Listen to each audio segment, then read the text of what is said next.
Coucou les amis, bonjour à tous, j'espère que vous allez tous bien. Franchement, de mon côté, je me porte à merveille, Dieu merci.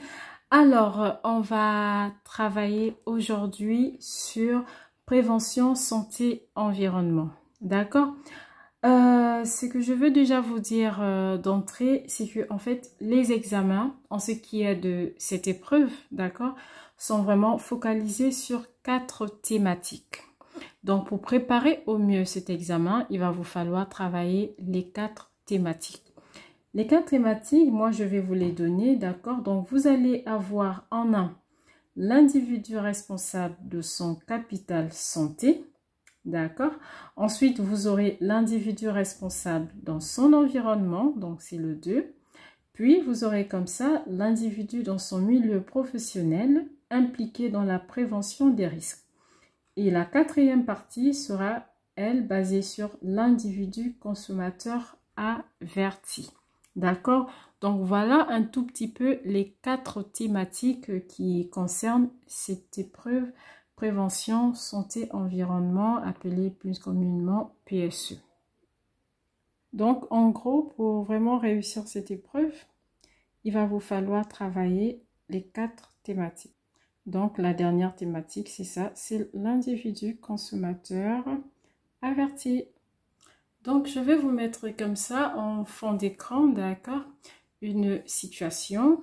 Donc, ce qu'on va faire, on va essayer de faire des résumés thème par thème.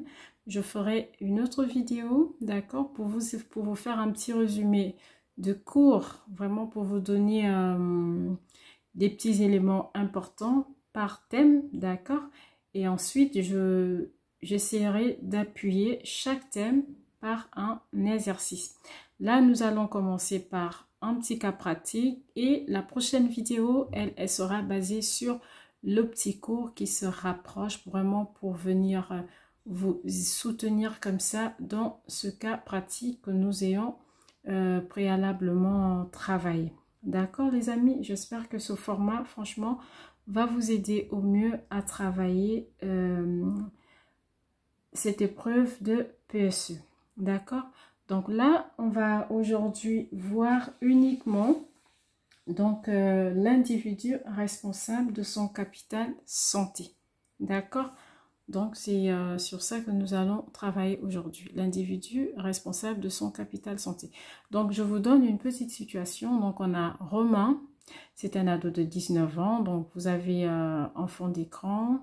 Je vais lire un peu rapidement, pas tout, pour ne pas trop prendre sur la vidéo. Donc, Romain, 19 ans, est perturbé et découragé par les démarches infructueuses de recherche d'emploi. Ça peut arriver à tout le monde. On envoie des CV partout et on n'a pas de retour. Du coup, il reste chez lui, donc il est inactif et cela l'amène à grignoter, à consommer des produits sucrés, des produits salés. Il reste assis pendant des heures devant la télévision, l'ordinateur et moi j'ajouterais même le téléphone, d'accord? Il a également comme ça négligé ses entraînements. C'est sûr que c'était un jeune qui aimait aller au foot.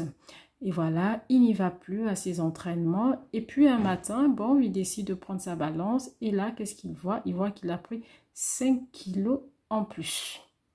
Donc, Romain voudrait bien manger plus sainement et perdre ses kilos superflus, surtout que certains membres de sa famille souffrent de maladies cardiovasculaires ou de diabète. Voilà une situation, d'accord? Donc, du coup, ici, on nous demande en un d'identifier le problème posé. Donc, pour identifier le problème posé, ben, on regarde les mots qui reviennent un peu. Bon, on voit bien qu'il y a un problème de poids, d'accord? Donc, ici, on pourra tout simplement répondre en disant « Romain a des problèmes de poids ». D'accord? Ensuite, on passe à la question 2. La question 2, on nous demande de compléter. Donc, vous avez en bas, on met santé mentale, santé physique, alimentation. D'accord? Donc là, ce sont les effets. D'accord? Donc, voilà, il y a eu un problème après sur sa santé mentale, sa santé physique. Voilà, avec... voilà, donc à l'aide en fait du document 1, d'accord, que nous avons lu tout à l'heure, vous allez pouvoir remplir, d'accord, les petits endroits qu'on vous demande de remplir. D'accord? Donc, ça peut venir comme ça, mais le plus souvent, ils le mettent sous forme de chemin. Donc, vous allez l'avoir certainement sous forme de chemin, mais ce sera juste de remplir ce qui correspond à son problème de santé mentale, de santé physique et d'alimentation. Donc, du côté santé mentale, donc en lisant le document, qu'est-ce qu'on a constaté? On a constaté en fait que Romain était démotivé. Ben oui, il a tellement envoyé de CV, il n'a pas eu de retour, donc il est démotivé, il est découragé. Ça, vous pouvez le mettre dans la partie santé mentale. Ensuite, dans la santé physique, qu'est-ce qu'on a remarqué dans la santé physique? Ben, il y a eu une prise de poids. D'accord? Donc, dans la santé physique, il reste assis. Voilà, donc on peut dire qu'il reste assis toute la journée. Donc, il reste assis, il ne va plus au football. Donc, ça, c'est du côté santé physique. Et ensuite, du côté alimentation, qu'est-ce qu'on a constaté? On a constaté qu'il grignote, d'accord? Qu'il mange beaucoup de produits salés et gras et également des produits sucrés, d'accord? Donc, tout cela fait partie des effets, c'est-à-dire des problèmes de santé. Ensuite, ici, en petit 3, d'accord, on nous demande de classer les conséquences possibles des excès alimentaires sur la santé. D'accord? Donc, si vous aimez manger trop sucré, d'accord, quelles peuvent être les conséquences? Ben, on va mettre l'obésité, le diabète et même des caries dentaires. D'accord? Et après, en bas, on a quoi? Si on consomme trop de sel, qu'est-ce qui peut avoir comme conséquence? Ben, on peut faire ce qu'on appelle des maladies cardiovasculaires. D'accord? Et après, si on mange trop gras, d'accord? Qu'est-ce qui peut arriver? Ben, voilà, l'obésité et également des maladies cardiovasculaires. Donc, on peut remplir en mettant comme ça sur chaque excès. Voici les possibles conséquences. Ensuite, on nous dit ici que pour perdre ces kilos superflus, donc les kilos qu'il a en trop, et de retrouver une bonne santé, eh bien, Romain décide de reprendre le football et de surveiller son alimentation. Ça, c'est très bien. Donc, en question 4, on nous dit de répondre aux questions à l'aide du document 1 et de la page suivante que je vais vous présenter tout à l'heure. Donc, de préciser le nombre de sucre que contient une canette de 33 centilitres de soda. Donc là, vous avez le document. Donc voilà, ça c'est le document 1 qui va nous servir de base pour répondre aux questions suivantes. D'accord? Donc, on a regardé le document 1 et après, on nous met que un mois après, d'accord, la reprise du sport et une alimentation équilibrée et variée, Romain constate une perte de poids et un développement musculaire conséquent.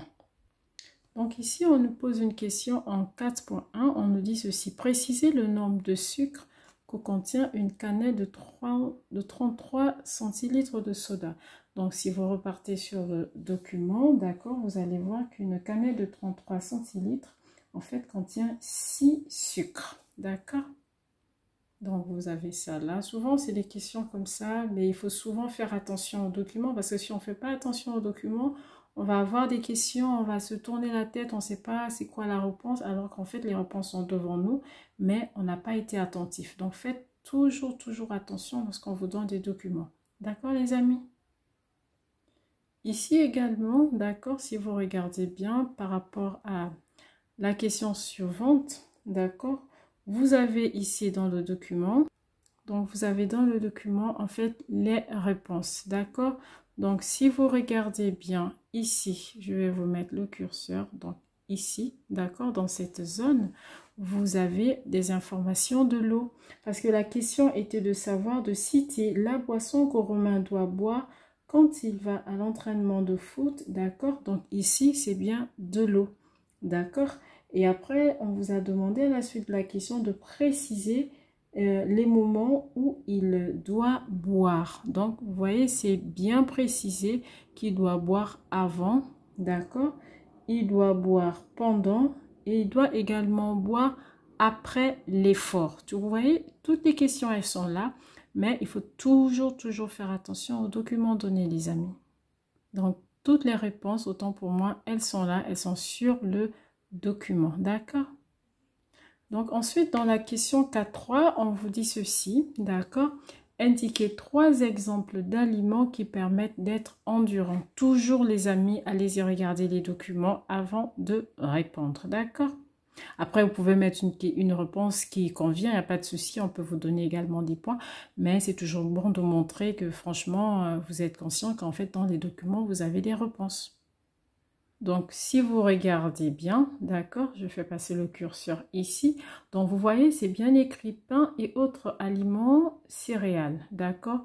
Donc, c'est là, vous allez voir, bien sûr, pain, riz et autres, ce sont des glucides, des féculents autant pour moi. Donc, là, vous avez pain et autres aliments céréaliers, d'accord? Donc, la question, elle était tout simplement de citer, je pense, voilà, donc d'indiquer 3 exemples d'aliments qui permettent d'être endurants. Donc, si vous regardez à l'intérieur, vous allez voir les pâtes, le riz, le pain, etc. D'accord? Donc, donne de la puissance et de l'endurance.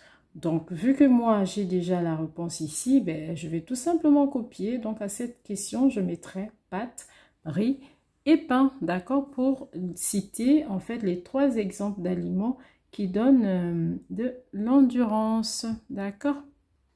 Voilà les amis, ça c'est la dernière question. Donc on dit ici, citer un autre effet bénéfique de la pratique régulière d'une activité sportive. Là, c'est à vous de voir dans vos connaissances, vous pouvez tout simplement dire que la pratique en fait régulière d'une activité sportive, ben, qu'est-ce qu'elle va apporter? Elle va apporter de la diminution des risques de maladies cardiovasculaires, d'accord? Elle peut également aussi améliorer votre souplesse, hein, d'accord?